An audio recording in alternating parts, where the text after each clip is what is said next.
All right, we should be good to go. Record to the clear. Thanks both for joining. As I just briefly mentioned, we were going to focus on import and integrate, but slight change of plan. So we've got free reign. So I, as always, have a huge backlog of bits and pieces that I can happily pick from. But do either of you have any questions or merge requests that are in flight, or anything you'd like to look at? Feel free to jump in, Sierra, but I always have questions. The only thing I would be curious about, I have a bazillion MRs up right now, but I'm not like too stuck on anything yet. But the one thing that I am curious about is I'm working on one that the one with the time tracking thing that you and Marco had put together, updating the REST API. And I haven't looked too much into how to like call the REST API and test something. So if we just took any endpoint and saw how to actually call that and test it with like GDK, that would be useful to me. Awesome. Yeah, no, that sounds good. So I can try and drive. Just get rid of a few screens and hope that my GDK is up and running, but I'm not going to risk saying how good or bad it has been recently, just in case. So if I share that screen there,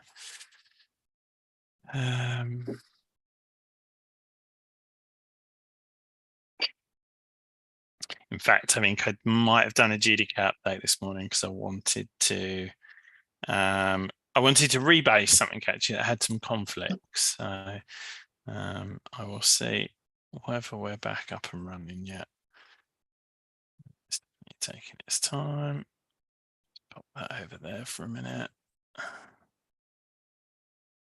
Okay. Yeah, so let me try and find the REST API. So you've got a lib API time. I don't know if there's a time tracking endpoint. So we've got this, but the question is, do we have time tracking? So we've only got one for the controller. We haven't got a REST API one. So I might prefer to try and find I can think of some GraphQL ones that aren't hugely different, but let me open one of those. For like the issue update, if we call the issue update just for the name or something. This is GraphQL. I'm sure we have got request specs for the normal REST API. And by testing, I also mean like, how do I actually call?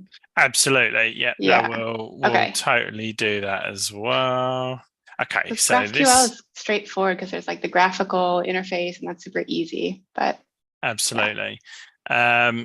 So let me.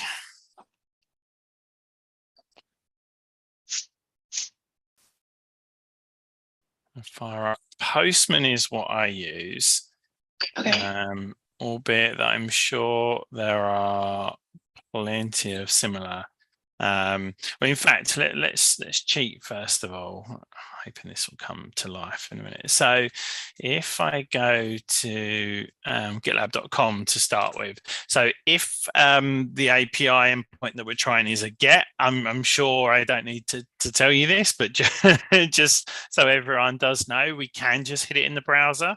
And it will use whatever credentials, like based on the cookie that we've got. So whoever we're logged in as for authentication. So, simple endpoint, like to get a user.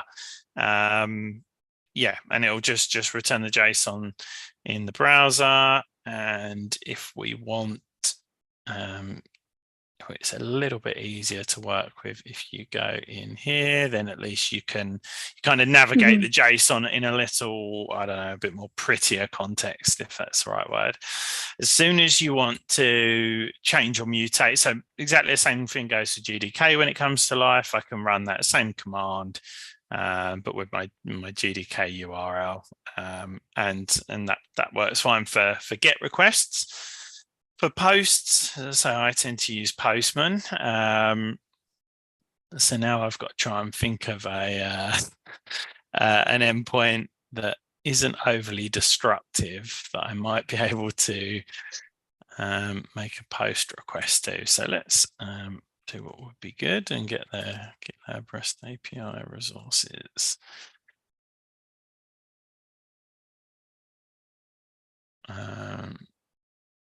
So maybe I'll pick an issue or something. I might just create an issue in our contributor success.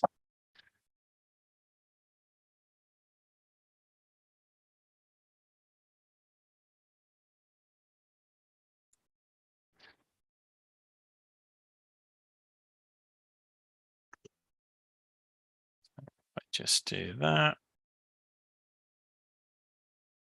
So now we've got to try and put together our URL, which I don't think should be too hard, but so we'll do gitlab.com. Oh, and I've just revealed about 100 personal access tokens. That's good. Oops. I don't even know what they relate to. Okay, so get API /v4. So we then will want to find, I want an update issue, edit issue.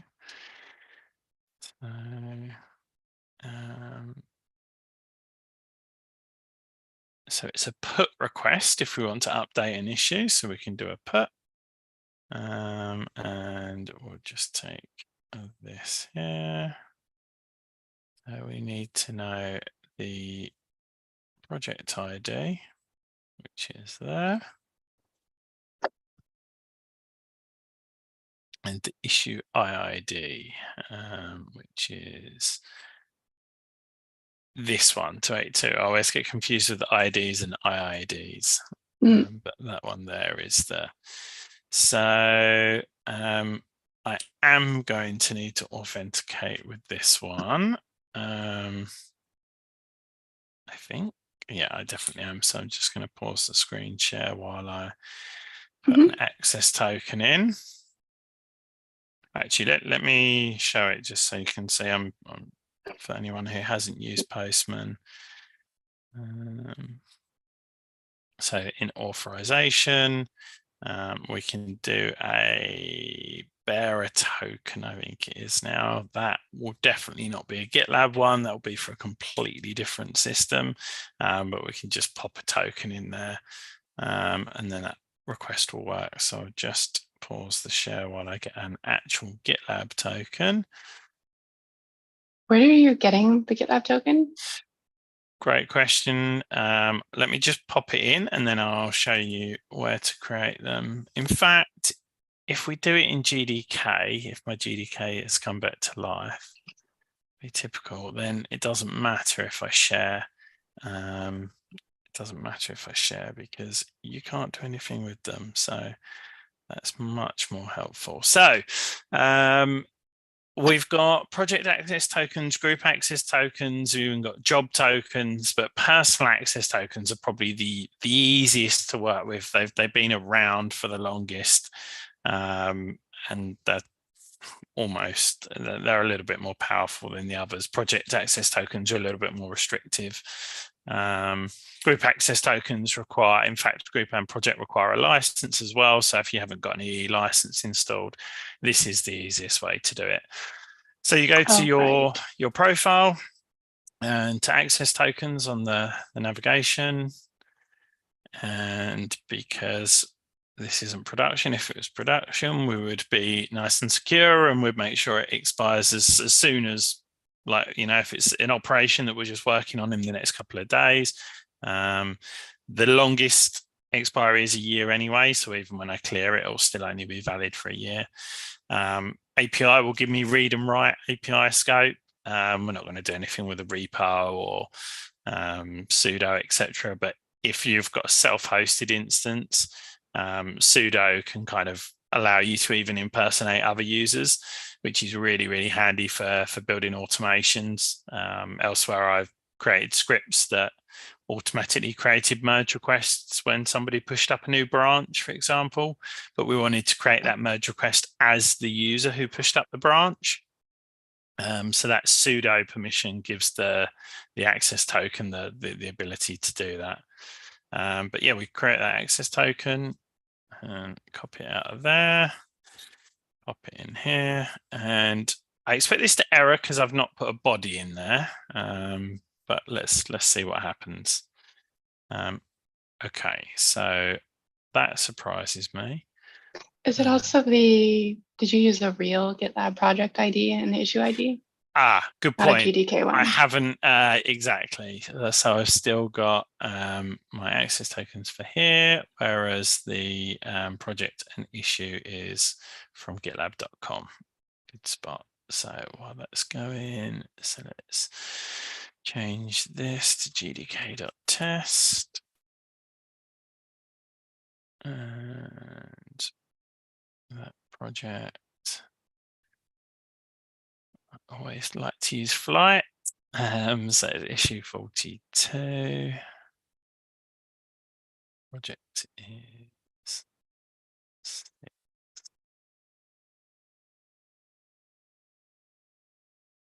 Perfect. So we can see that it's not 401 in, but it is saying, well, in order to update this, you need to tell me what you want to update.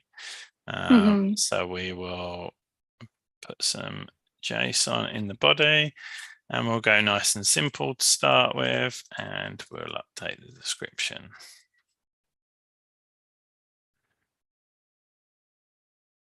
And I've got 200 back.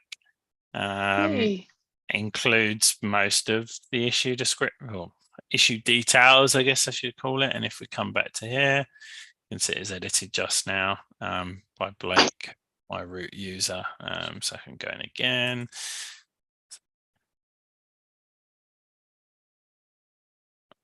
And again, hopefully updates pretty quickly. And that's nicer than I expected. I didn't expect a real-time update there, actually. I thought I'd probably have to reload the page. But so yeah, that's like testing it via the UI, the front end. To then when it comes to the tests, I don't know if we have. I'm going to have a look. So this is issue spec. So I'm going to have a look if we've got a spec lib API issue. Right, so we've got API entity specs, API helpers. Let me just have a look. Yeah, but it kind of makes sense that we haven't.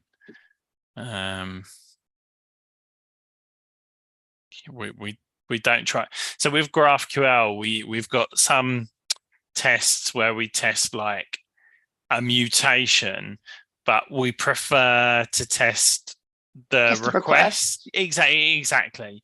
With the API, it looks like I think we haven't fallen into that trap, if that makes sense. Like we've always done request tests, I hope, or at least that's how it appears here, because I can't see any obvious sign of testing of the sort of, I guess I'd call this the controller directly. So yeah, we should then in here have something like, yeah, so we can then, we've probably got a helper of some sort. I guess it's loaded automatically, but allows us to kind of use just get or put or post. Sure, we'll have some others further down. Get, lots of gets. Lots and lots of gets. And there you go, put. And yeah, you can just set up the spec as you always would with a Ruby spec, where you just create your objects. But this works. I don't know if integration or end-to-end is the technically correct term, but it's including everything, including like the authorization and the kind of controller element of it, rather than you just testing. Why did I? Oh yeah, that was the API one. API issue.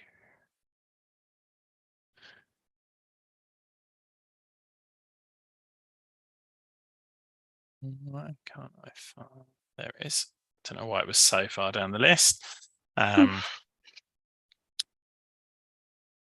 So what was this one here? Yeah, without an authorized user. So yeah, it's in here. I guess we're passing in. Yeah, so when we make our put request to the API, this API wrapper method looks like it takes the endpoint and the user, and yeah, you go from there really. Awesome. Yeah, that definitely helps with some clarity there or no, that was the main thing. Also, yeah, I don't have much experience with Postman, so looking at that was useful. There's definite alternatives. So one thing that I think a lot of the tools, including Postman, are trying to do at the moment is that go web-based. So if you search for Postman, it will probably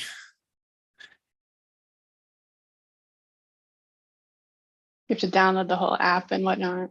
Yeah, I mean, you don't have to, but if you don't, I think the web version will probably be making a request via the internet, so it won't be able to hit your GDK. But there's definitely a few other similar tools. So yeah, feel free to look around beforehand. But I know Postman I've been using for a while. I think it's a Google product. I can't see their logo anywhere obvious, but you can have like shared workspaces and create like collections of folders of API requests. So if you're working with different platforms and products, you can even go so far to start like using variables and write kind of weird tests where you can like call an endpoint, get some data back in JSON, use some of that JSON to then call another endpoint, etc. So it's pretty powerful. Cool. Awesome. Thank you. No worries. Anything else? That was the main thing I had questions about. Everything else I'm just kind of working on. So we could work on it together. Otherwise, yeah, I don't know if Sierra has questions or if you have other MRs that you want to start or look at together. Anything else in the chat? No, nothing at the moment. I'm going to see if I've got anything in flight quickly that might be interesting, but otherwise I'm happy to pair on your one.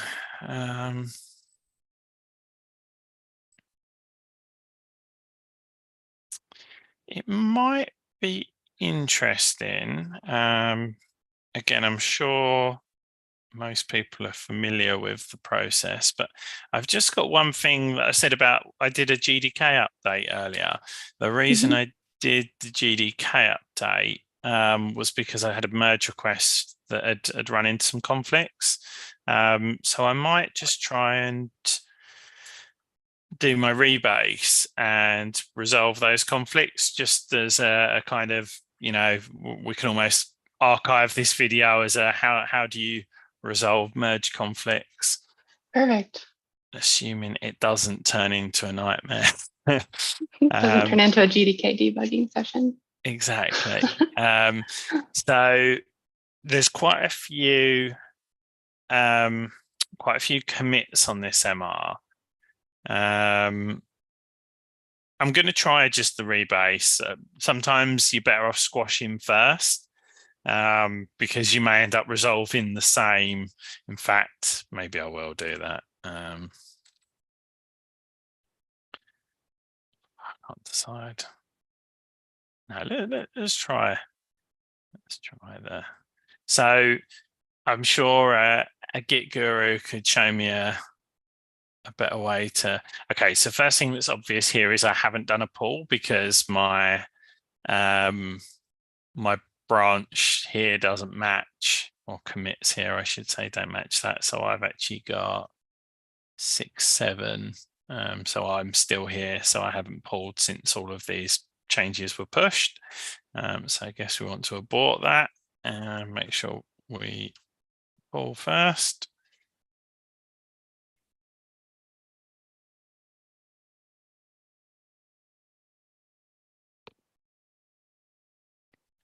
And we can do our interactive rebase. That looks better. I'm gonna push my luck and try squash in at the same time. And we'll just keep that one.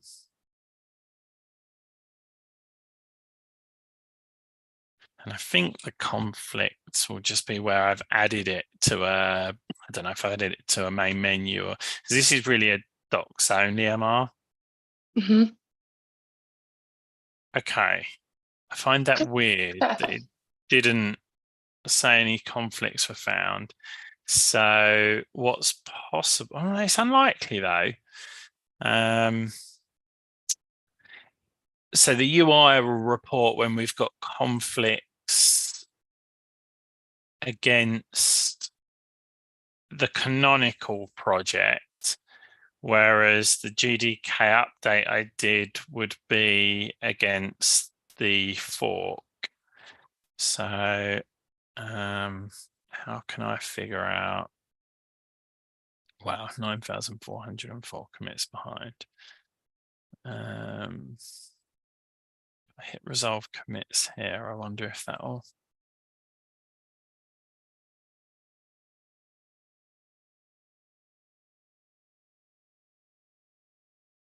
Yeah, so it's in the main document where I've added a link to this onboarding course.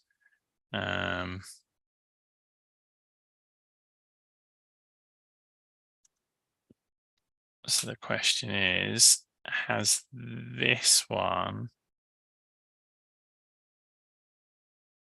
So I would say all this stuff's been added recently: goals, maintainability, speed, stability, values. So are those things? No, they're not in here. So it must mean that the commit that I've got. Did you just rebase off what you had locally, but that wasn't in Yeah. sync? Yeah, but like I say, I definitely did a GDK update. Or at least I'm fairly sure I did. Maybe I imagined it. In which case, let me have a look.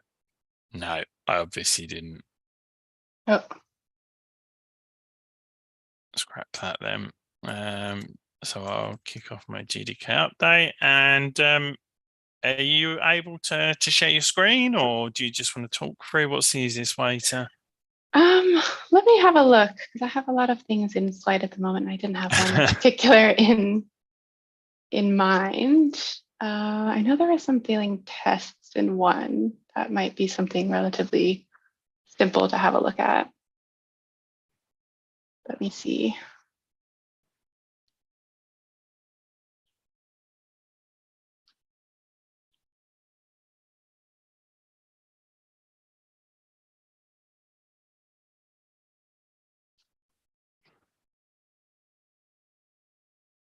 I think maybe this one. Let me see.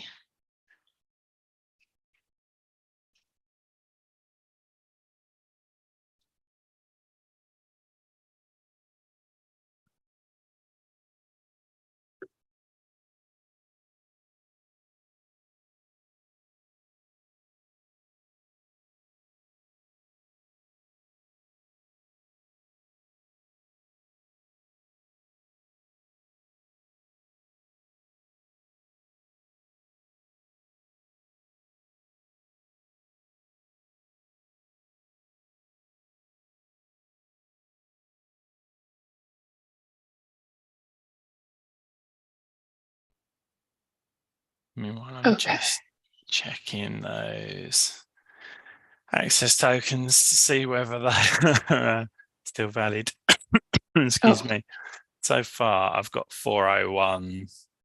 401 from the first two, so hopefully they're all invalid.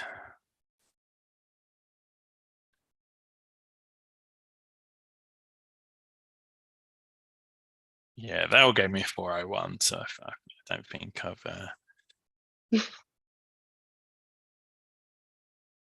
Okay, I think I have something now. Awesome.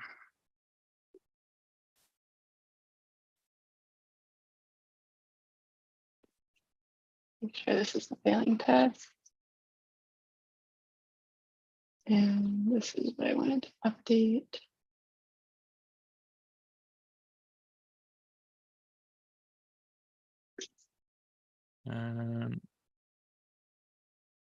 Yeah, you share if you can.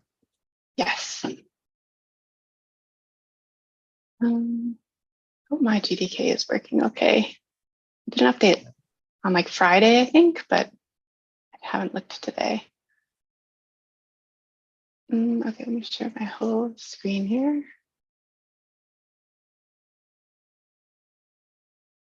Okay, can you see my VS Code? Yes, I can, and your terminal. Awesome.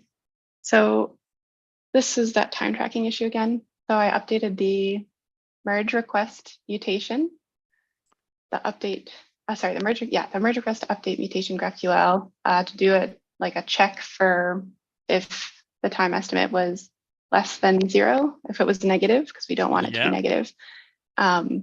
I checked everything and like it works in graphical and as expected. So I'm assuming the code is okay, but the spec is not passing. So unless you saw something gravely wrong with the update, then the spec is just what hasn't. Oh, actually, wait, did I grab the wrong one? Because there was the issue, update, spec, and then the merge request, and one of them was failing, but maybe it was the issue one, not the merge request. Unless, what have I done here? Subject, time estimate is negative, this. Right, I even left the by bug, so I think it's totally this one. Let's try running it again. And so one of the most confusing, whether it probably isn't anything to do with this, but one of the confusing things about GraphQL is you get top level errors, and I don't know what the other ones are called, but you're familiar with that already, right? Yes. Cool. The testing on GraphQL in general is something that trips me up all the time, especially because there's all the helper methods, and I can often get lost with where the body and response of the information actually comes from, and then how to actually update that.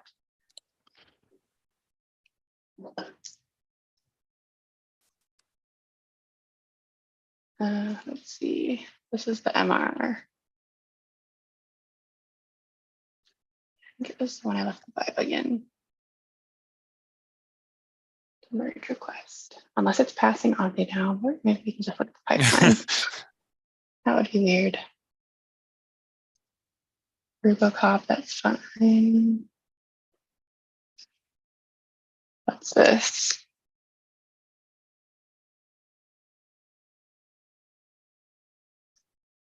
Oh, the commit is too long. That's fine. I'll do that later. Probably these are spec ones, actually.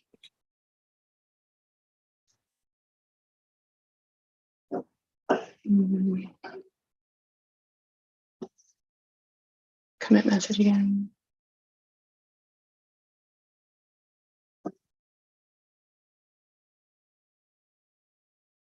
Yes, this, okay.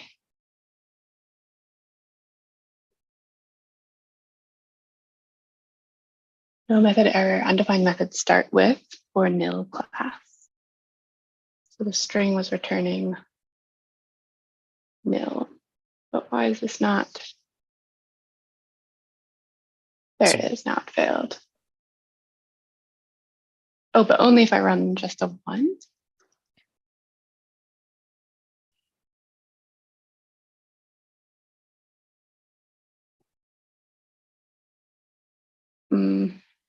Let's see what that does.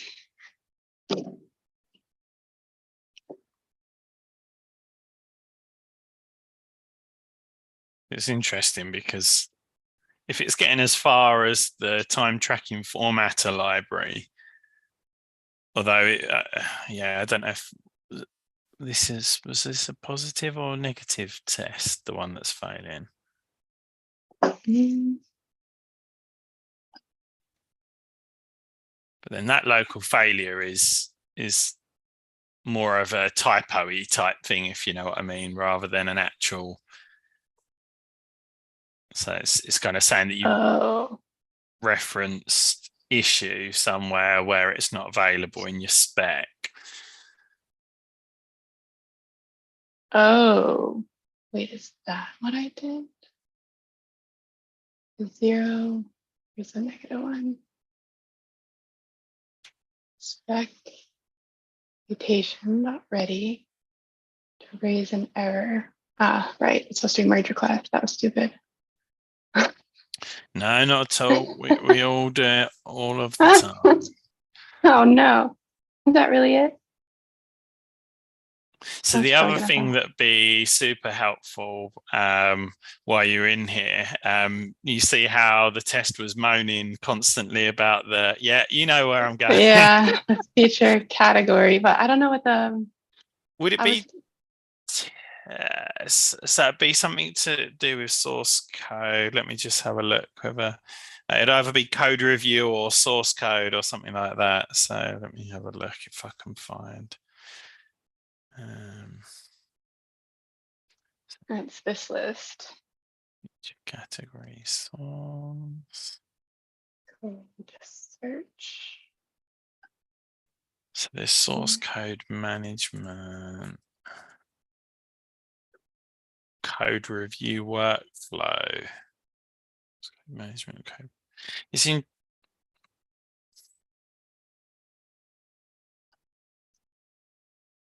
Code testing? I wouldn't have called it code testing because the spec that you're working on is just merge. Oh, was it actually, or was it? It wasn't time tracking. It's a GraphQL merge request update. Yeah. So because it's specific to merge requests live in code review, I would say. So I would stick that on it for now. And again, you know, the reviewer and the maintainer have the opportunity, but just by you adding this means that. So let me just have a look.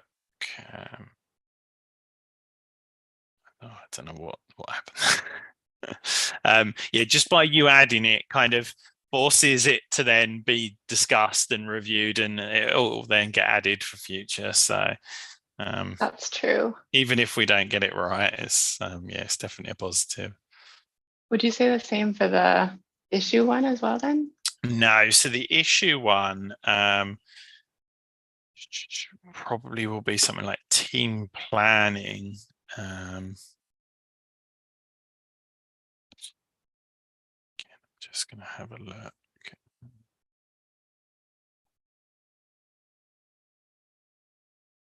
Team planning. How do you decide which category it is? So if I'm honest, it just so happens that these couple of categories are ones that I work like. So the user profile, or I think that's what it's called, or user management or user profile. There's a couple of areas that I've been working in like recently. One way that works quite well a lot of the time is a lot of the documentation. So do you want to just Google like GitLab docs achievements maybe, or something like that? Probably shoot myself in the foot here, but we'll try. If you go to that page and then scroll down to the bottom and view the source.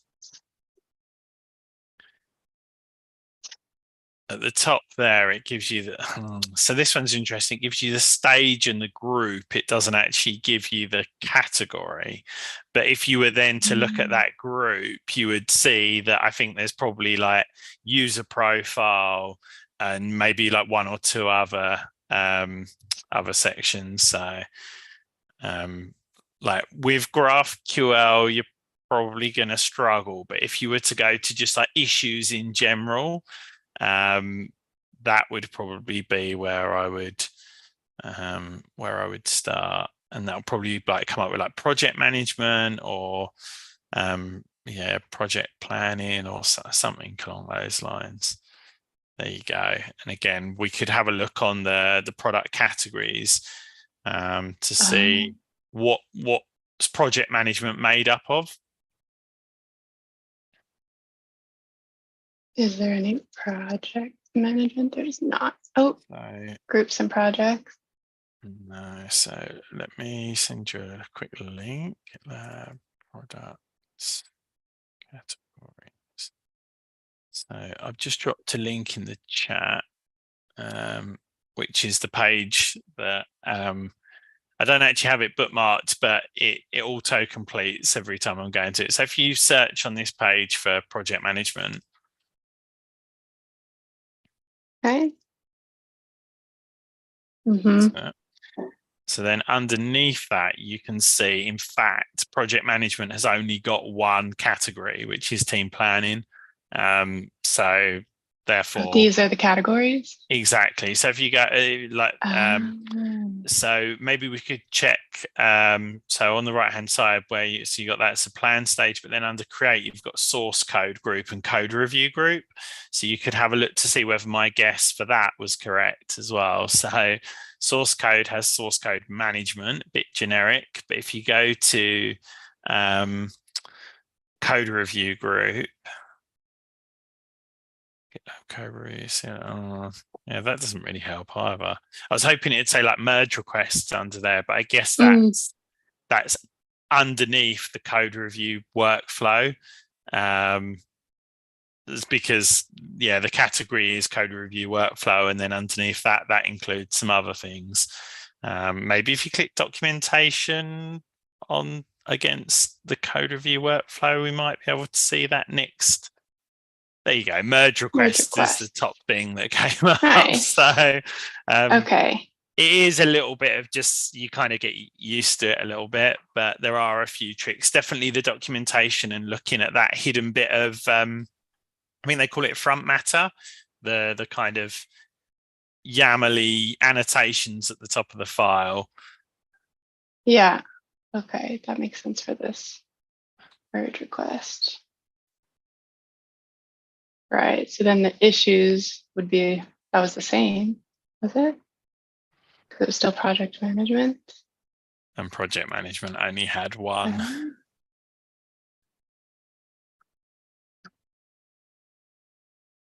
Right. The team planning. Is that one of these categories? I think so. Team planning. Oh, yeah. Okay, cool. I was always just kind of guessing on these. It is, I haven't fully understood, like, so some of them that, and especially where some have been renamed as well, so that can get a bit confusing. Right, yeah. So did I see that the test failed, but this time at least with a more helpful error, like it's actually saying, we're trying to do something that we shouldn't be. This was interesting because I believe this was here before I made any changes, or this is something that doesn't really touch what I touched. So, yeah. So how's it getting to? So you're calling. So on the merge request, you're calling the update mutation. So you've got the mutation open there as well. Mm-hmm.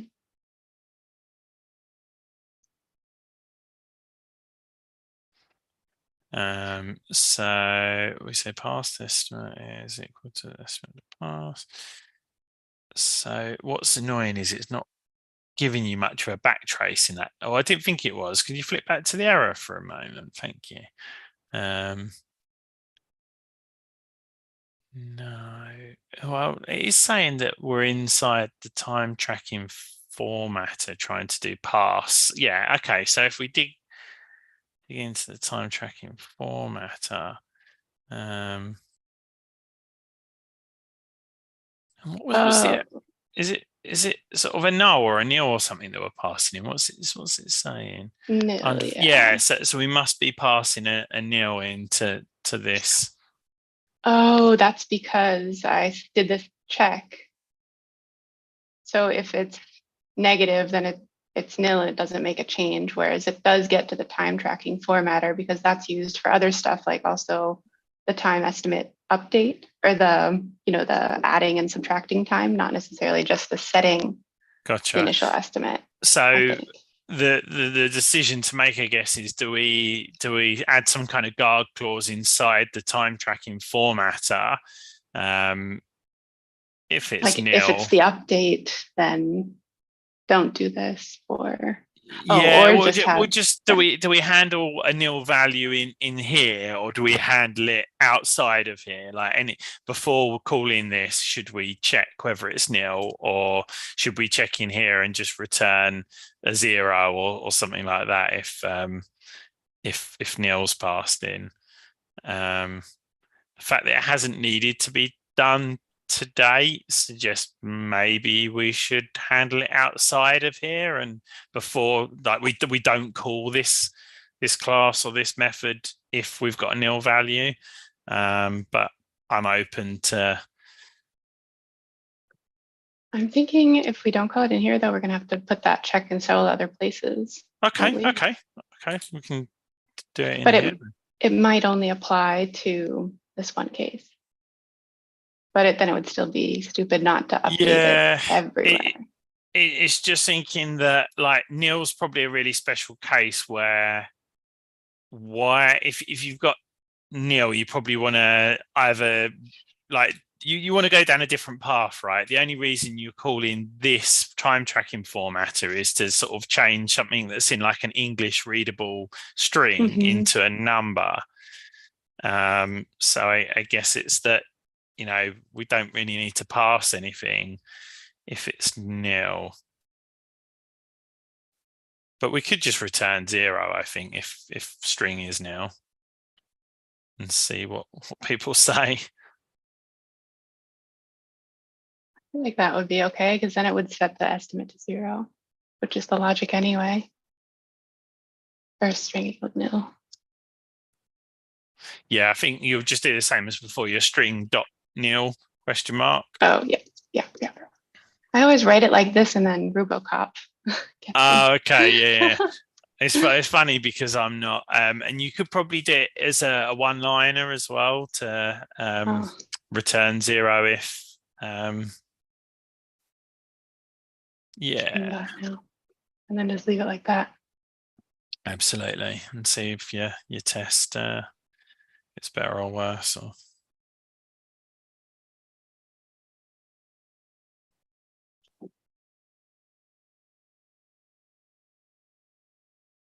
it might break other stuff. If it was expecting nil somewhere else, I don't know. We'll see.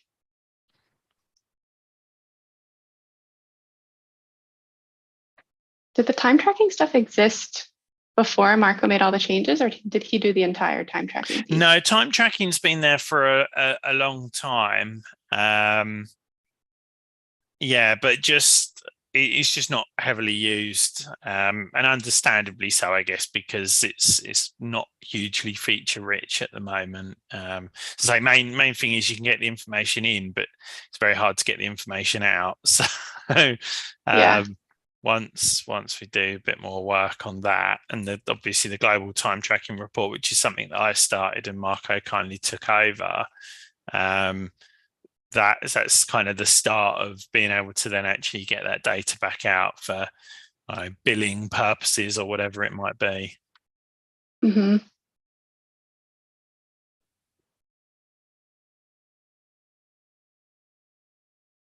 Oh, one of them passed. That's good.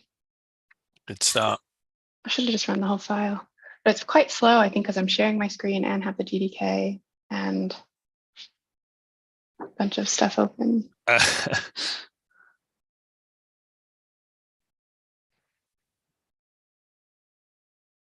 Yay. Awesome. Okay. Cool. So again, it sometimes works fine to just kind of push up and see what happens.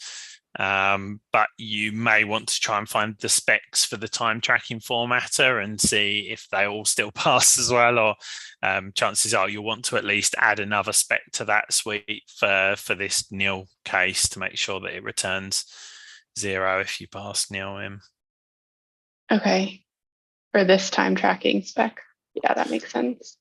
Exactly, yeah.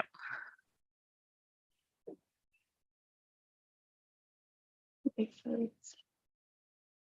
That looks right.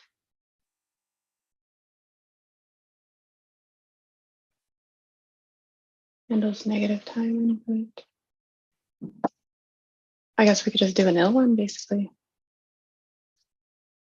Handles.